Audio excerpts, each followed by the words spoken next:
Bonjour et bienvenue dans cette nouvelle vidéo. Aujourd'hui, on plonge dans l'histoire fascinante des Templiers, ces mystérieux chevaliers qui ont marqué le Moyen-Âge. Leur ascension fulgurante, leurs secrets, leur chute brutale. Et les légendes qui les entourent continuent de captiver le monde.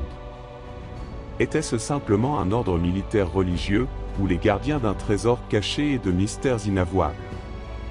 Restez bien jusqu'à la fin, car vous pourriez découvrir des détails que l'histoire a préféré garder dans l'ombre. Alors, asseyez-vous confortablement et laissez-moi vous emmener dans cette aventure hors du commun.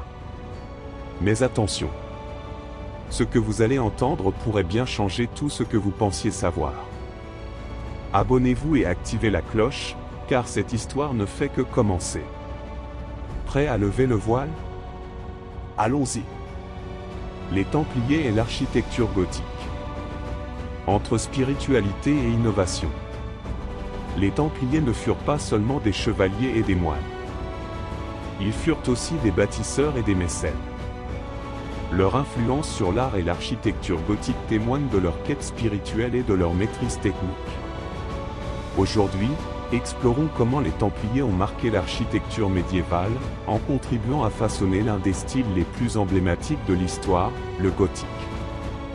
L'essor du style gothique et les Templiers. Apparu au XIIe siècle, le style gothique marqua une rupture avec le style roman, privilégiant la lumière, la hauteur, et une symbolique spirituelle forte. Les Templiers, par leur mécénat et leurs innovations, participèrent à cet essor. Point clé. Les valeurs spirituelles partagées. L'architecture gothique visait à élever l'âme vers Dieu, une quête alignée avec la mission spirituelle des Templiers. Exemple. L'utilisation de la lumière dans les vitraux pour symboliser la présence divine. Un rôle de mécène. Les Templiers financèrent la construction d'églises, de cathédrales et de chapelles, souvent ornées de symboles liés à leur ordre. Convergence temporelle. Le développement du style gothique coïncida avec l'apogée de l'ordre, renforçant les liens entre les deux. Anecdote. La chapelle templière de Metz, construite au XIIIe siècle, est un exemple précoce de l'adoption du style gothique par l'ordre, avec ses voûtes élancées et ses fenêtres en ogive.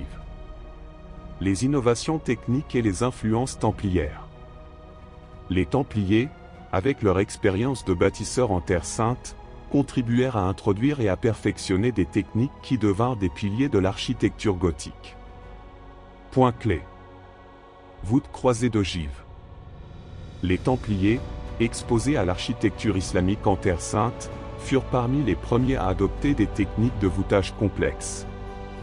Arcs brisés. Inspirés des mosquées et des palais orientaux, ces arcs devinrent emblématiques du gothique. Sculptures et ornements symboliques. Croix pâtées, motifs floraux, et gravures représentant des scènes de la vie des Templiers ornent certains édifices. Anecdote. Les techniques de construction utilisées dans le dôme du Rocher à Jérusalem auraient inspiré certaines innovations structurelles des Templiers en Europe. Les édifices emblématiques liés aux Templiers.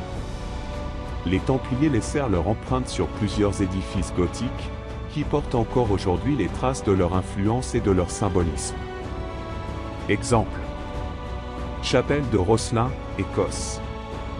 Connue pour ses motifs mystérieux et ses sculptures templières, bien qu'elle ait été construite après la dissolution de l'ordre. Église du Temple, Londres. Conçue sur un plan circulaire inspiré du Saint-Sépulcre, elle allie des éléments romans et gothiques. Cathédrale de Chartres, France. Certains historiens attribuent une partie de son financement aux Templiers, avec des symboles rappelant leur ordre. Monastère de Tomar, Portugal. Siège des Templiers portugais, ce complexe architectural intègre des éléments gothiques et mauresques. Anecdote. Les gravures de l'église du Temple à Londres incluent des effigies de chevaliers templiers, témoignant de leur rôle dans l'édifice. L'héritage artistique et symbolique des Templiers. L'influence des Templiers sur l'art et l'architecture gothique ne s'est pas arrêtée avec leur dissolution. Leur héritage continue de résonner dans les styles artistiques et spirituels modernes. Point clé. Symbolisme spirituel. Les motifs templiers, comme les croix pâtées ou les sculptures chevaleresques, sont devenus des icônes durables. Réinvention dans l'architecture néo-gothique. Le XIXe siècle a vu un renouveau du style gothique, où l'imagerie templière fut largement intégrée. Patrimoine touristique. Aujourd'hui, les édifices associés aux Templiers attirent des millions de visiteurs fascinés par leur histoire et leur mystère. Anecdote. L'imagerie templière est souvent utilisée dans des œuvres modernes, comme dans les vitraux de la cathédrale de Washington, qui incluent des croix pâtées. Des bâtisseurs au service de la foi. Les Templiers, en tant que bâtisseurs et mécènes, ont laissé une marque indélébile sur l'art et l'architecture gothique. Leur quête spirituelle, combinée à leur maîtrise technique, a contribué à élever l'histoire de l'architecture médiévale à des sommets inégalés. Les Templiers et les communautés religieuses. Entre coopération et coexistence. Les Templiers sont souvent perçus comme des défenseurs de la foi chrétienne, mais leur rôle dans le monde médiéval allait bien au-delà du champ de bataille. Leur interaction avec les communautés juives, musulmanes et chrétiennes montre une facette méconnue de l'ordre. Celle de médiateurs et de gestionnaires dans un monde pluriel. Aujourd'hui, découvrons les relations fascinantes des Templiers avec les communautés religieuses du Moyen Âge. Les relations avec les communautés musulmanes. En Terre Sainte, les Templiers interagirent régulièrement avec les communautés musulmanes, oscillant entre guerre et diplomatie. Point clé. Négociations et trêves. Les Templiers participèrent à des accords avec des dirigeants musulmans comme Saladin pour garantir la sécurité des pèlerins et des lieux saints. Coopération pragmatique. Dans certaines régions, les Templiers collaborèrent avec des musulmans pour sécuriser des routes commerciales ou organiser des échanges. Respect des pratiques locales. Les Templiers observèrent et intégrèrent certains aspects de la culture musulmane, notamment dans l'architecture et les pratiques agricoles. Anecdote. Lors de la troisième croisade, les Templiers et Saladin échangèrent des prisonniers et s'entendirent pour laisser les pèlerins chrétiens accéder à Jérusalem sans encombre. Les relations avec les communautés juives. Les relations entre les Templiers et les communautés juives furent souvent basées sur des échanges économiques et intellectuels, dans un contexte où ces dernières étaient marginalisées dans de nombreuses régions d'Europe. Point clé. Rôle des marchands et banquiers juifs. Les Templiers collaborèrent avec des marchands juifs pour financer leurs croisades et gérer leurs transactions commerciales. Protection dans les commanderies. Certaines commanderies templières offraient un refuge aux communautés juives face aux persécutions. Échange de savoir.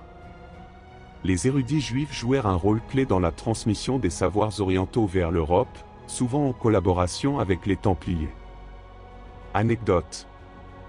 Dans la région de Provence, des documents historiques attestent de partenariats entre les Templiers et des prêteurs juifs pour financer des projets militaires. Les relations avec les communautés chrétiennes.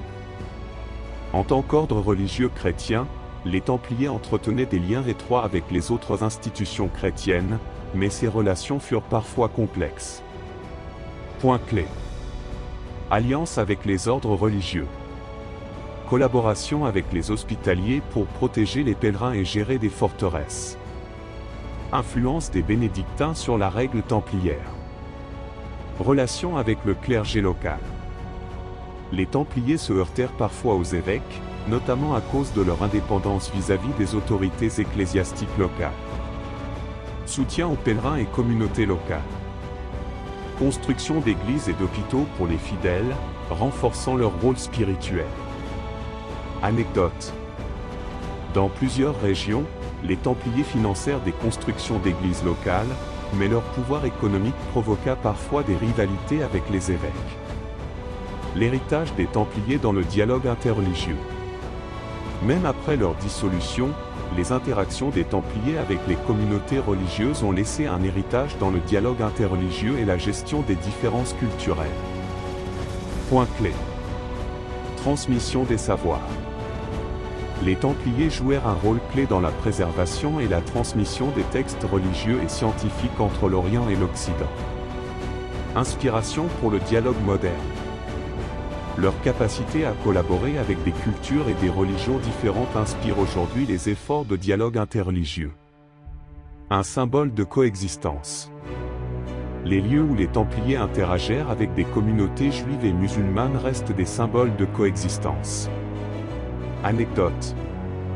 La chapelle templière de Cressing Temple en Angleterre est aujourd'hui utilisée pour des événements promouvant l'harmonie interreligieuse, célébrant l'héritage multiculturel de l'ordre. Diplomates et bâtisseurs de ponts. Les Templiers, bien qu'engagés dans des croisades, furent aussi des médiateurs et des passeurs entre les cultures et les religions. Leur capacité à collaborer avec des communautés juives, musulmanes et chrétiennes témoignent de leur rôle unique dans un Moyen-Âge souvent perçu comme exclusivement conflictuel. Le prochain épisode. Dans notre prochain épisode, découvrez un autre aspect fascinant. L'utilisation des symboles et des codes secrets chez les Templiers. L'organisation interne des Templiers. Une structure au service de la mission. À très bientôt pour une nouvelle aventure historique.